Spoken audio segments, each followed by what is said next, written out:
എന്താണ് മക്കളെ ഫാഗോസൈറ്റോസിസ്? ഒരുപാട് പരീക്ഷാ പേപ്പറിൽ സയൻസിൻ്റെ ചോദ്യത്തിൽ നമ്മൾ കണ്ടിട്ടുള്ള ഒരു സംഗതിയാണ് ഫാഗോസൈറ്റോസിസ്. രോഗാണുക്കളെ വിഴുങ്ങി നശിപ്പിക്കുന്ന പ്രവർത്തനത്തിൻ്റെ പേരാണ് ഫാഗോസൈറ്റോസിസ്. ഇത് നടത്തുന്ന കോശങ്ങളെ ഫാഗോസൈറ്റ് എന്ന് വിളിക്കുന്നു. നമ്മുടെ ശരീരത്തിൽ ശ്വേതരക്താണുക്കളായ മോണോസൈറ്റും ന്യൂട്രോഫിലും ഫാഗോസൈറ്റുകളാണ്.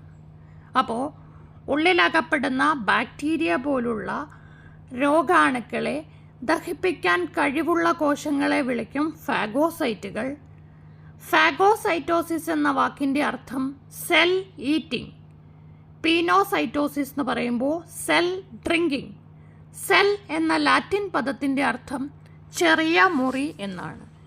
ഇങ്ങനെ അടങ്ങുന്ന അനേകം ചോദ്യങ്ങളാണ് നമ്മളിപ്പോൾ വീഡിയോ ചെയ്യുന്നത്. എല്ലാവരും കാണാൻ ശ്രമിക്കുക.